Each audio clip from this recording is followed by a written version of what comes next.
I just want to jump in on something that you were talking about for electrifying the developing world. I spent a year of my life several years ago living in southern Chad, living and working in the second largest city in the country, Mundu, which at least at the time that I was there, did not have consistent, reliable electricity. Most people, lived with electricity as an intermittent resource or as a community resource. And so I think it's interesting when we're talking about developing countries to think about not just the different ways that electricity might be produced, but the different ways that people already use electricity and how we can produce electricity that in a way that they're already adapted to using. So for example, when I lived in this neighborhood in Mundu, people would bring their electronics and, developing countries leapfrog landlines. So when we think about electricity being generated centrally and distributed through power lines, that's not necessarily what might happen. They leapfrogged expensive infrastructure in the form of landlines and went directly to cell phones, multiple cell phones. So when we're talking about how do we generate electricity in these communities, what the people in my neighborhood in Chad would do is take their cell phones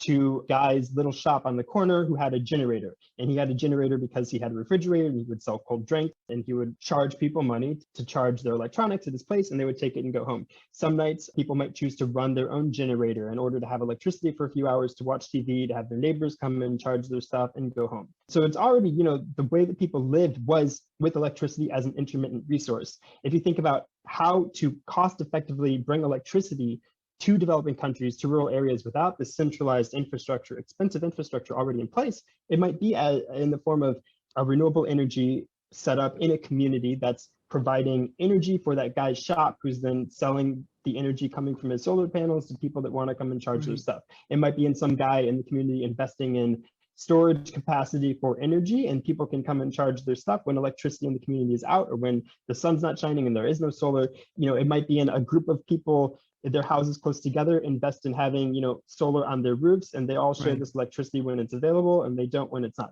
Just the ways that electrification can happen might be completely different than what we experience with our legacy systems that have, existed for decades. Okay, Casey?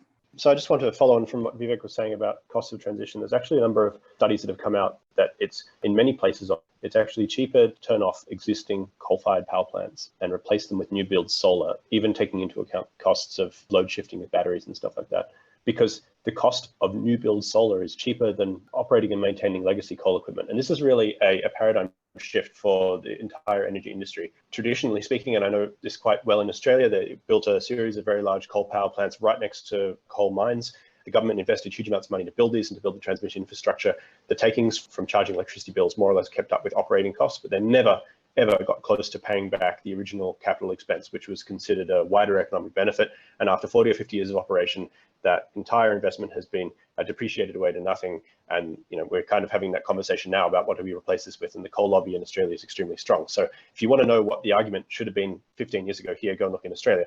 So I think it's really, really interesting to kind of understand the fact that because the return on investment on solar panels can be as short as a couple of years, in some cases even less, it's actually very possible to fund these things with non-traditional project financing, which is one of the reasons we're seeing explosive growth. It's extremely hard to build an industry that has explosive growth in much the same way that our energy transition needs to be in order to get us to where we need to be quickly enough to avert major climate catastrophe, at the same time as saying, oh, well, yes, but it's going to take you 30 years to get your money back from this, because then there's no money coming back into the system that you can reinvest to make more of the things you need. But if you can get value out of it almost straight away, then there is that money available and you can see that explosive growth.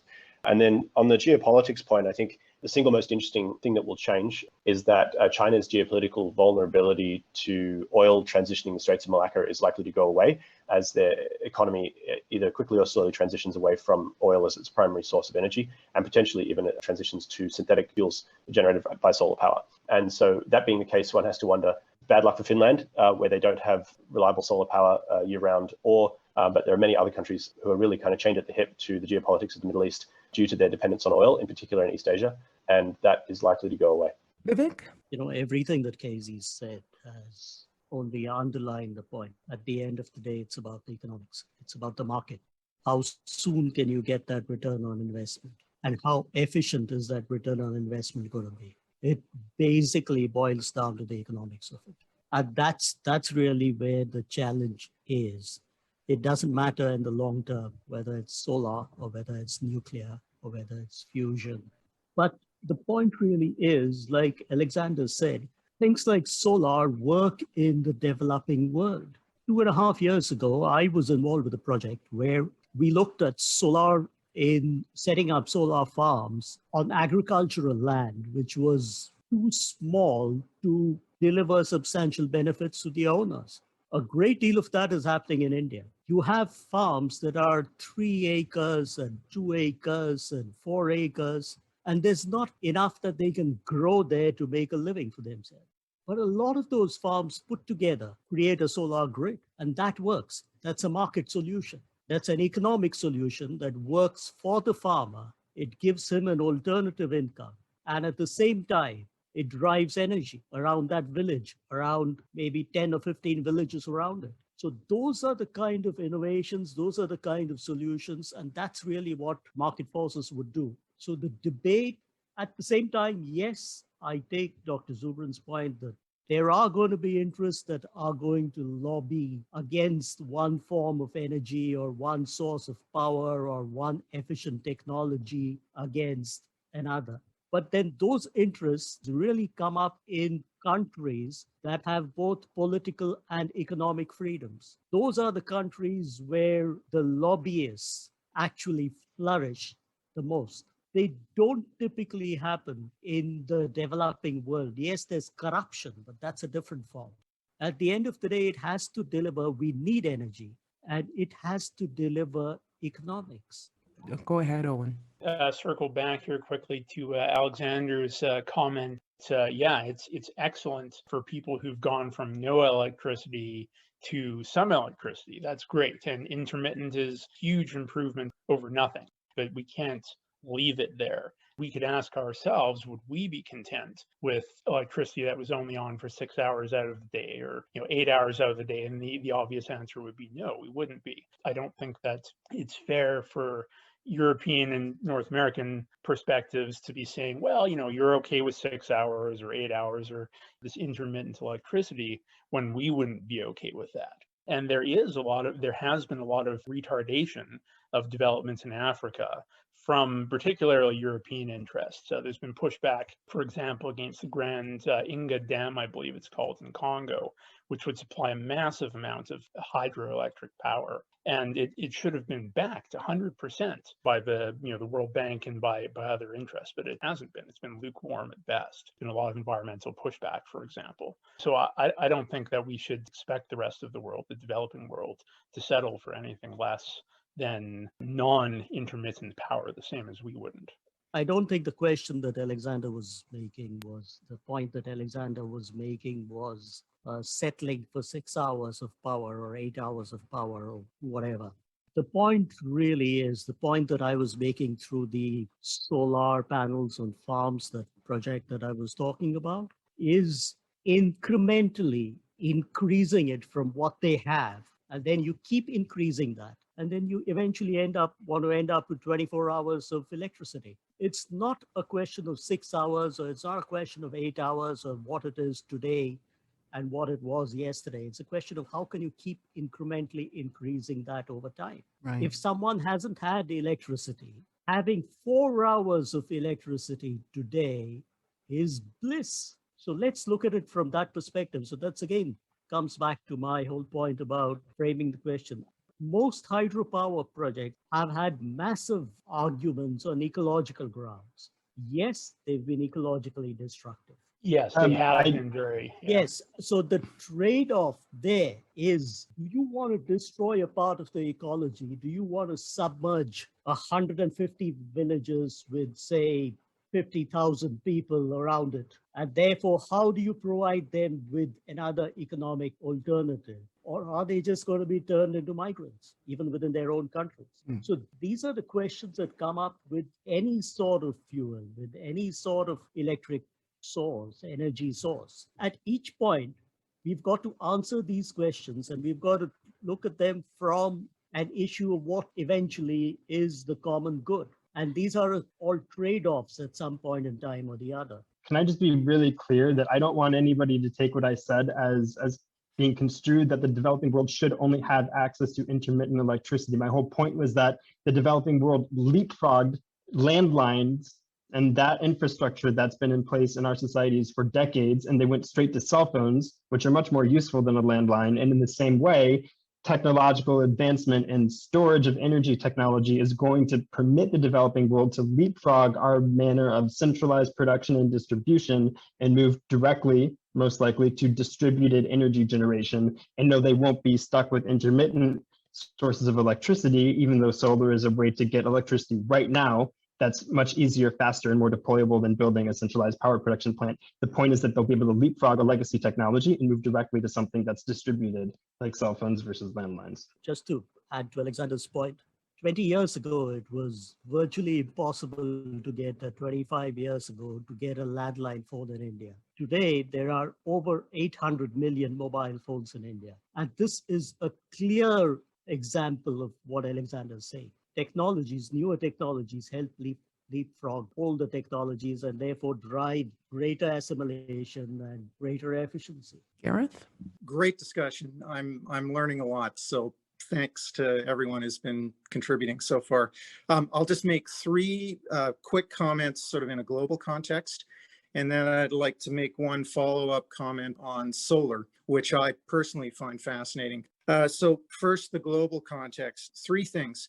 A lot of our energy discussions ignore the place of oil and petrochemicals in materials. I call this the silent partner. We focus on the more obvious ways, powering our cars, the electrical grid, and all those ways that fossil fuels are used. But if you look around any house, cell phones, electronics, cosmetics, building materials, roads, oil and chemicals are everywhere, and that will not be easy to deal with. I saw one estimate that said, if you were going to produce that petrochemical feedstock synthetically using renewable electricity, it might take about half of the projected electrical generation capacity of the entire world by 2030 just to do that.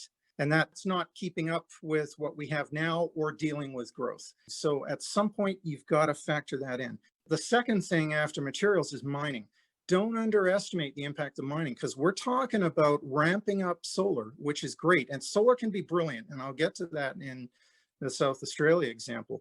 But if you have to add storage too. So if you're adding storage and batteries and even grid scale batteries for that, and also making vehicles electric, we've got an issue just with the materials that are going to be needed and the extent and scale of the mining. And I don't think people realize what we're talking about in terms of what it will actually take and if we can even do it. The third thing is the majority of the developing world and of the developed world is now either in cities or moving to cities.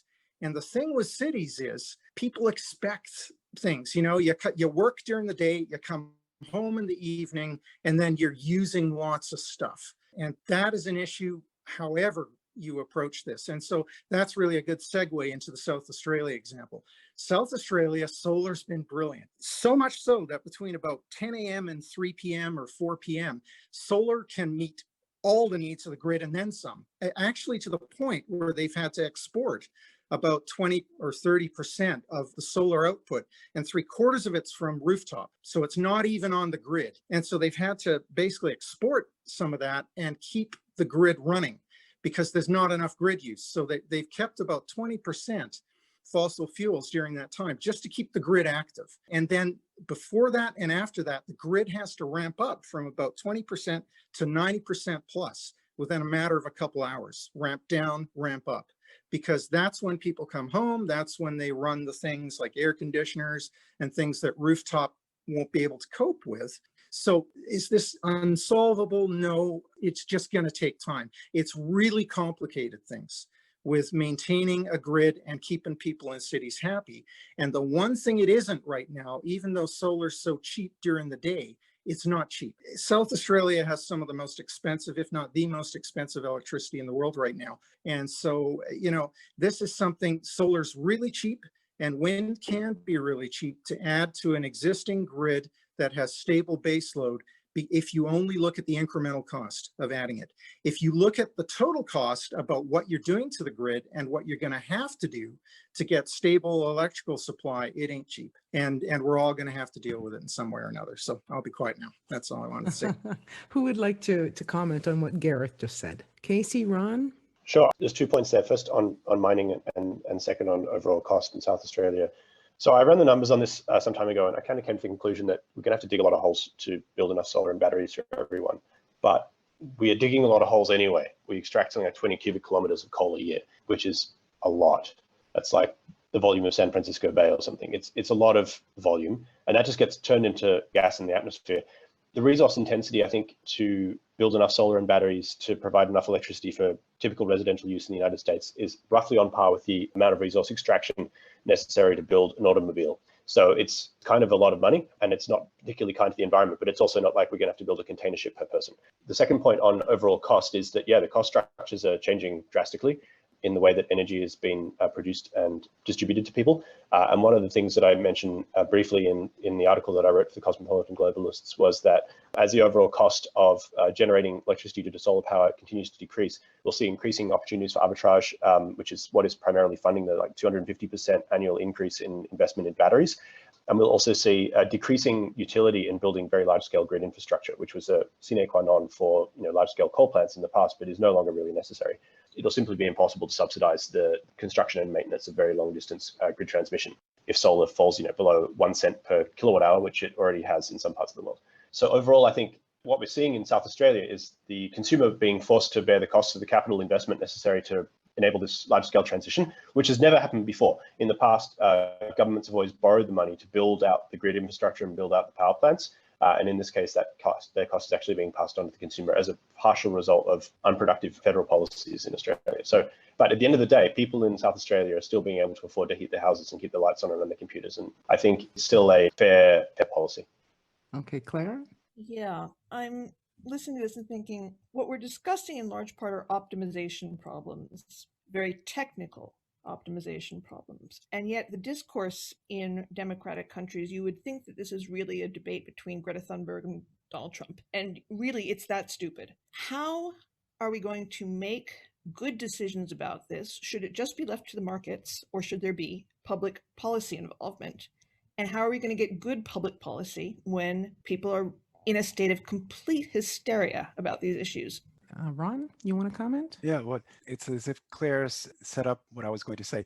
Indeed, and that the question of policy hasn't really come up so much in the debate so far. And I guess having worked for the OECD for so many years, one of the problems here is that people who are making decisions, like consumers, industries, and so forth, very often aren't really facing the true cost of the energy that they're using. Costs in terms of the pollution, costs in terms of the effects on climate. But in some countries, and particularly my home country, the United States, the idea that we would actually confront consumers with the actual true costs of their energy consumption has become anathema. I mean, almost ever since Jimmy Carter wore a cardigan in the White House, it's just like, no, it's a birthright, that we're going to have cheap energy and forget the pollution and so forth. And so what that has led to is you still have technological improvements in energy efficiency, but that's often been clawed back through, for example, bigger and bigger vehicles.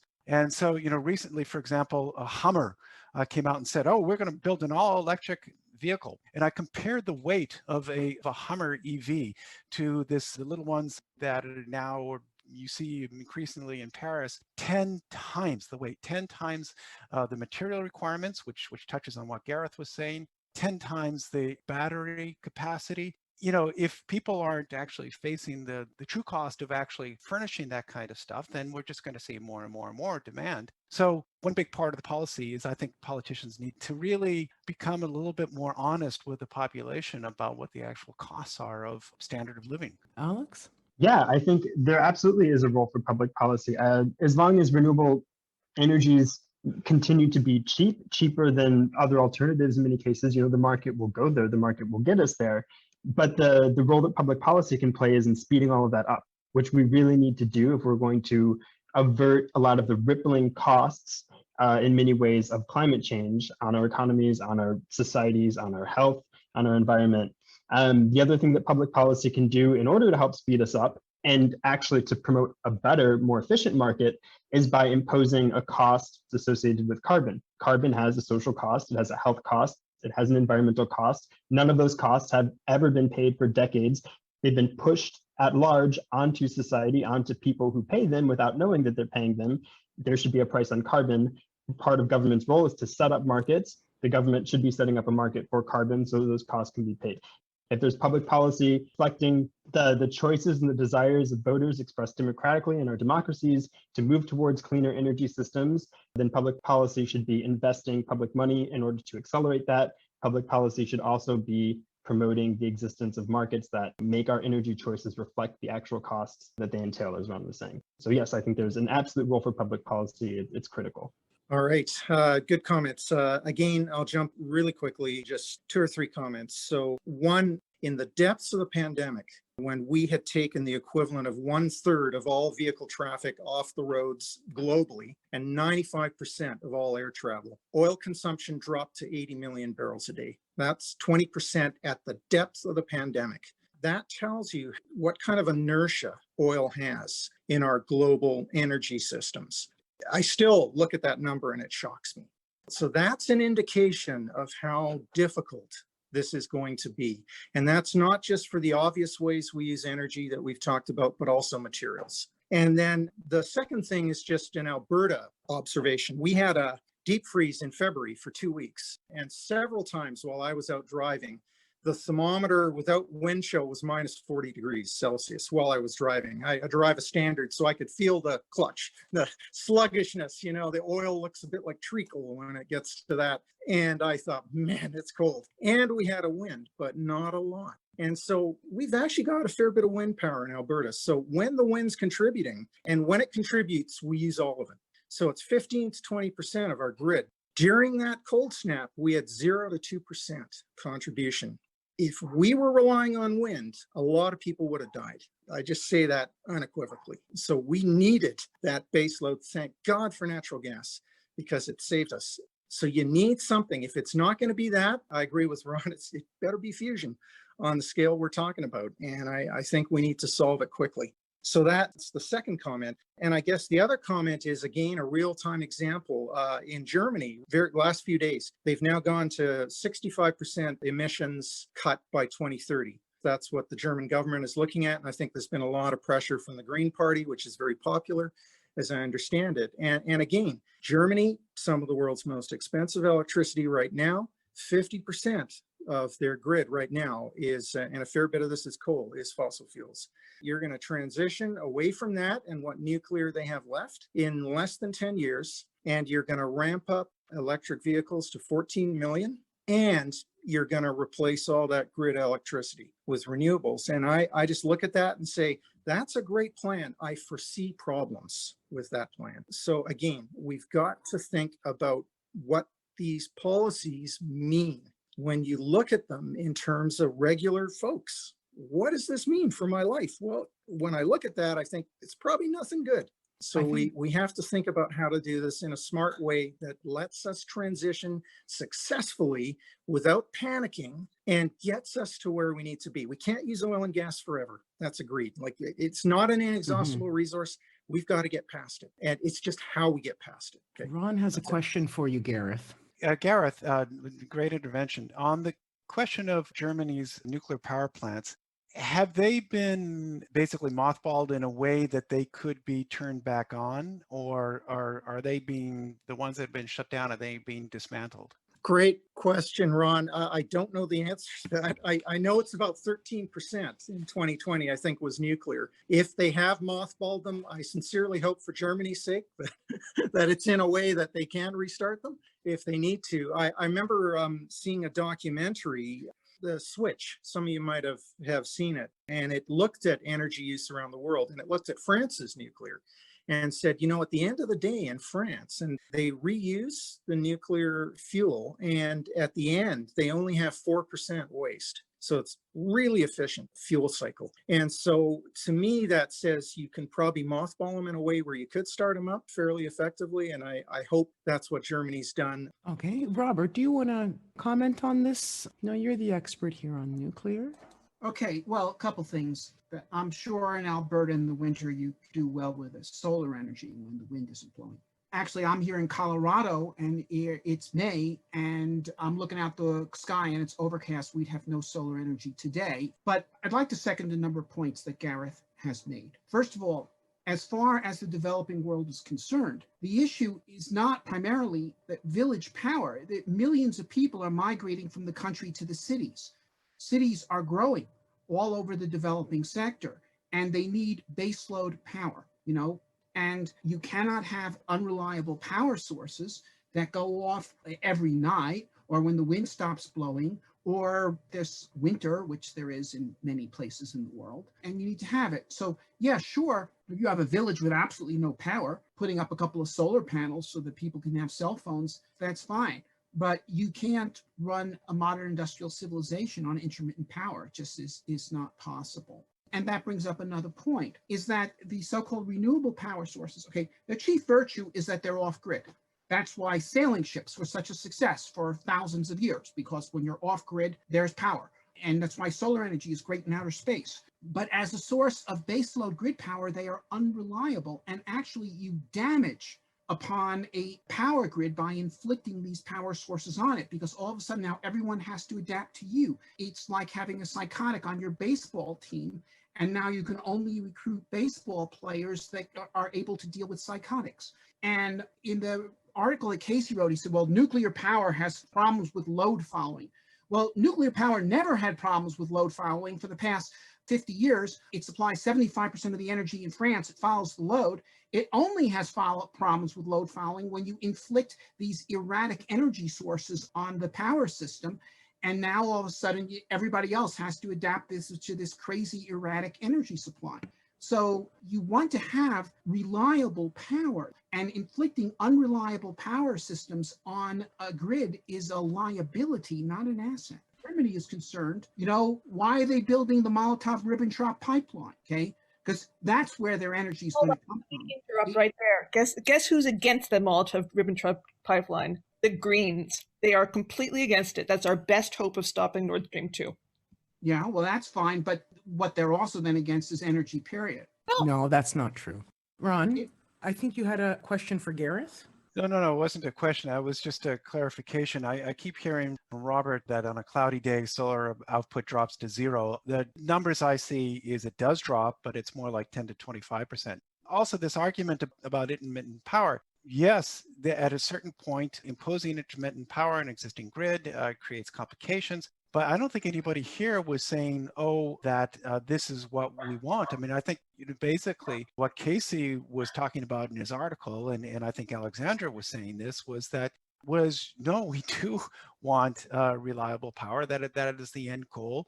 But also what Alexander was mentioning was that we have seen places where pretty much on their own, entrepreneurs have improved the situation by using things like solar power and batteries. And that we ought to understand that's often how the market develops. Okay. Gareth, you wanted to respond? Yes, some good points, Ron, and thank you. Solar actually is growing quickly in Alberta. I think it's the fastest growth for solar in Canada. During that 2-week period, we had cloudy skies, so lower solar output.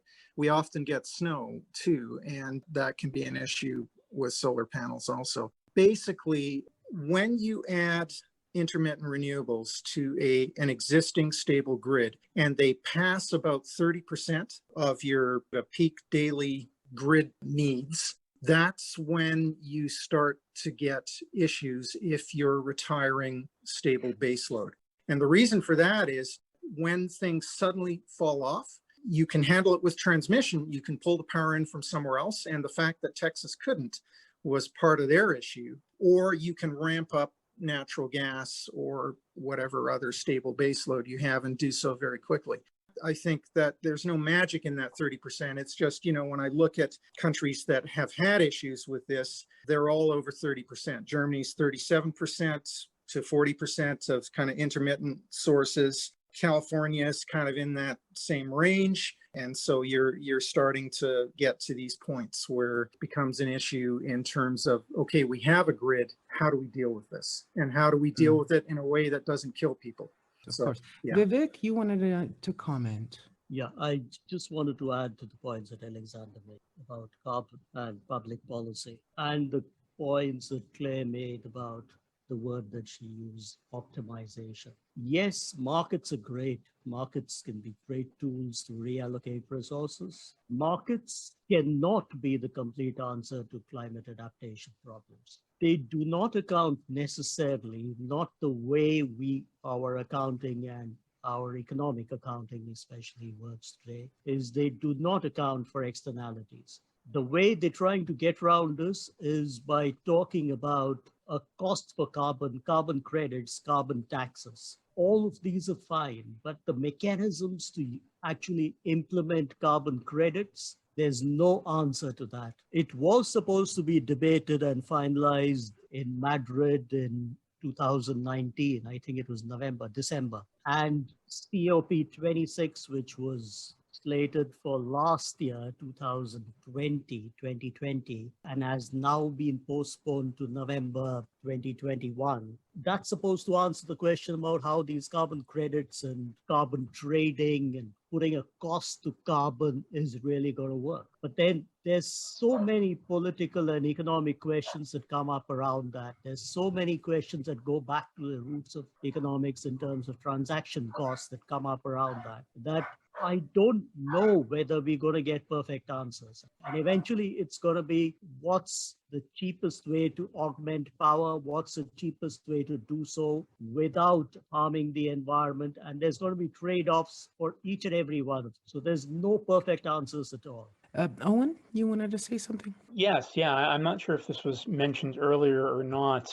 Just a quick observation that quite apart from the economics of nuclear versus renewables, there does seem to be a strong ideological push towards renewables. For example, there was a nuclear power plant closed in California just last week, the output of which will be replaced, certainly mostly with fossil fuels in the short term. The EU is having an ongoing debate, which they've now put off till later in the year, whether to even classify nuclear power as green energy or not. So, I mean, we can talk about economics, that's fine. But, and France has even talked about the idea of reducing their contribution of nuclear power from whatever it is right now, 75%, ramping that down 50%.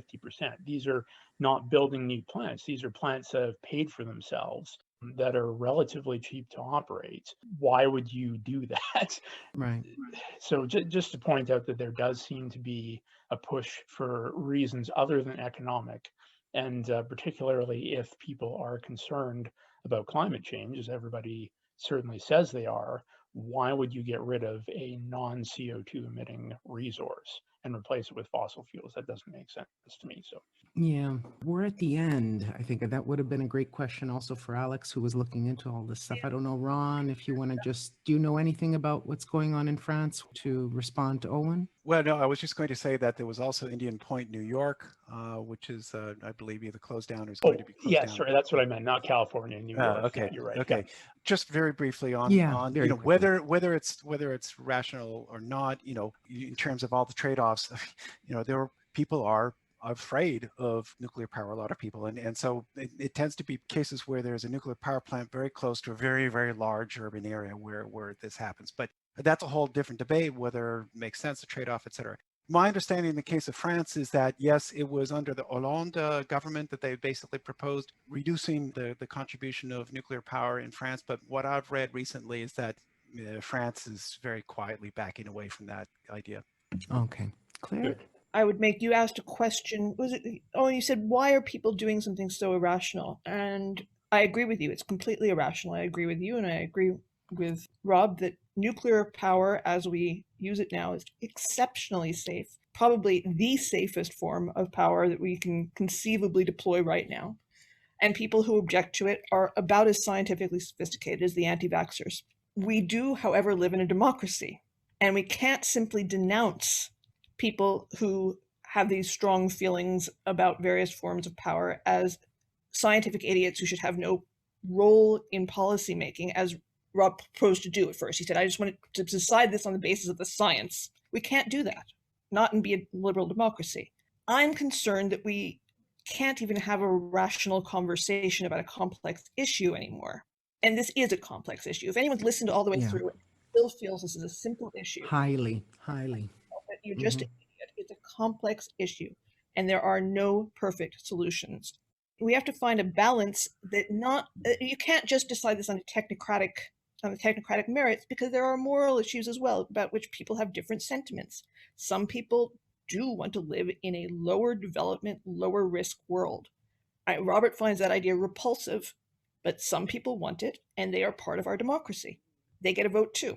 The best we can hope to do is suggest how complex these issues are and urge people to reject simple narratives about this, urge people to pay less attention to Greta Thunberg, whatever her name is, and less attention to Donald Trump, and more attention to serious stuff that requires you to think about it deeply, learn some science, learn some stuff about statistics, learn some stuff about how the world runs on energy and what we use it for and where it comes from, and think very deeply about how you prioritize risk, wealth, innovation, government interference in markets. There are many complex issues. So for everyone who told me that they were canceling their subscription, I don't think you're helping democracy much. No, not much. Robert, you wanted to say something? Last word to Robert.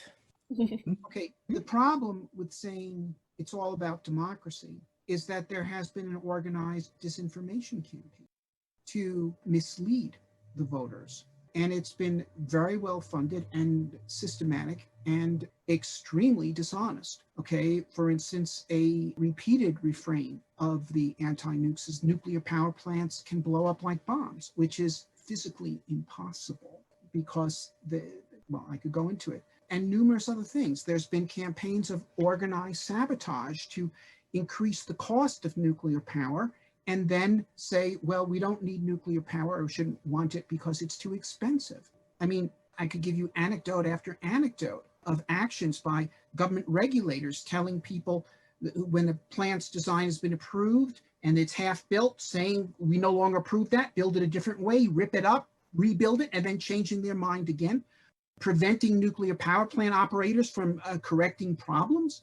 It goes on, preventing the establishment of a waste repository, preventing nuclear waste recycling, as is done in France, which does reduce the amount of nuclear waste by a factor of 100 and increases the value of the fuel by a factor of 100. You know, one could go on and on here. So what you need to understand, the pain you're feeling in your head is being caused by someone smacking you in the head with a baseball bat. And to say, well, this is a conspiracy. Look, this is a very organized thing. And, you know, I've lived this thing since the 70s, ever since I've had any connection to the nuclear industry, and watched it happen, watched an extremely promising industry offering unlimited potential for humanity be systematically sabotaged, and by people who were doing it to say, in the Sierra Club, saying we're doing this because it could cause excessive economic growth and population growth. And that's what we're dealing with here. And the ideological foundations of this movement and its willingness to lie and sabotage. And of course, it is also done, you know, against genetically modified foods. And you compare it to the anti-vaxxers, except they're not as well funded as the anti-nuclear movement is. But when you see someone go on television, do scare propaganda against vaccinations, you react with horror.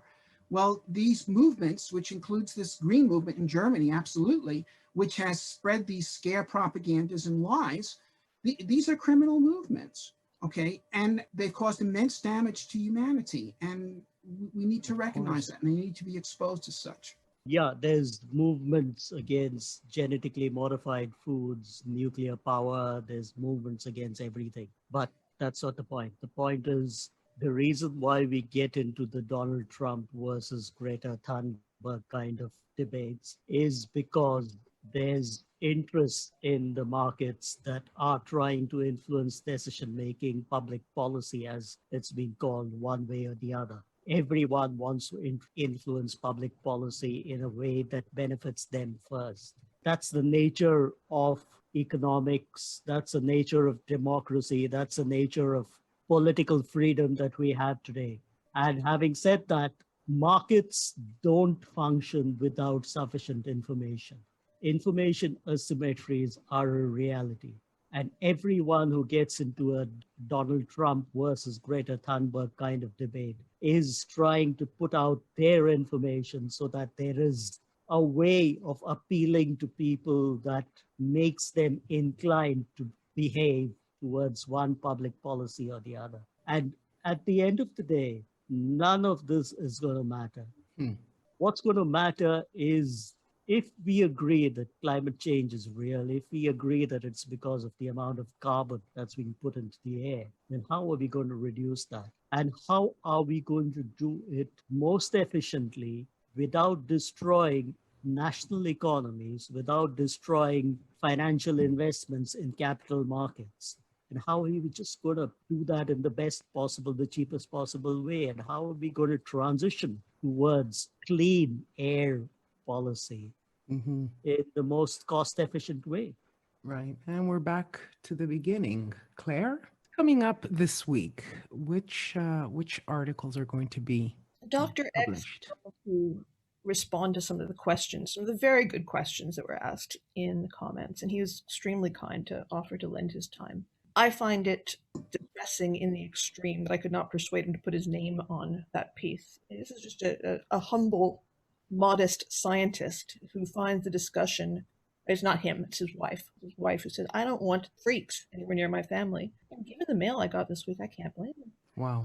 Yeah, well, that's what we were saying from the beginning. How did it get this crazy, right? The conclusions, we've got essays coming up this week, Robert's vigorous defense of nuclear power, which we're all looking forward to, and one with which I agree. And we were going to have Owen talking about what might happen with fusion. And we're going to have a detailed look at energy politics in Myanmar as a case study, which is very, very interesting. Very interesting. Yeah. Vivek is going to write about the economics of the transition. I've come away from this with a hearty appreciation of the complexity of the problem. Have I drawn any conclusions yet? Yeah, I have drawn a few. I think we should definitely be very interested in what's going on with solar. We should never retire a safe nuclear plant. And we need to somehow, either through a carbon tax or through some better mechanism, find some way of making people pay the cost of energy in a rational way. I definitely believe the climate changing. I don't know. I do not believe that the likelihood of it being an apocalypse that wipes out humanity is worth worrying about, but I think it's a lot of the consequences are very worth worrying about and will be very economically damaging. I can't believe we're having an argument about whether this is actually happening when it is happening. Obviously it is. That's not a debate. One of the reasons we're having this argument is because the most hysterical, shrill people in the world are in the media saying the world is going to end. And it's easy to shoot that down. No, the world's not going to end. A lot of us will survive. But do we really want to pay the price of having major cities underwater, of having small island nations disappear, of really not having any good sense of what will happen if the world warms as much as it will if we keep putting this much carbon in? We don't. Obviously, that's not a good thing. So I wish we could have this conversation about the things that are complicated and difficult and that require some thought rather than the absurd slogans. Yeah. Slogans, which are not helping anything. No. Not. At all. Okay. So I'm going to say goodbye to you, Robert. Thank you. Okay, for all of the comments, everything. Owen, we're looking forward to that nuclear fusion article. Gareth, it was a pleasure having you aboard and talking to us about the transition. These were really, really important comments.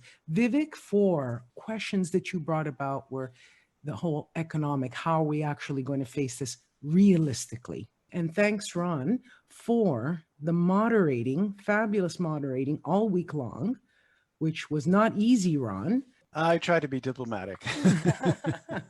That's great. Claire, I just want to say goodbye to you as well, okay?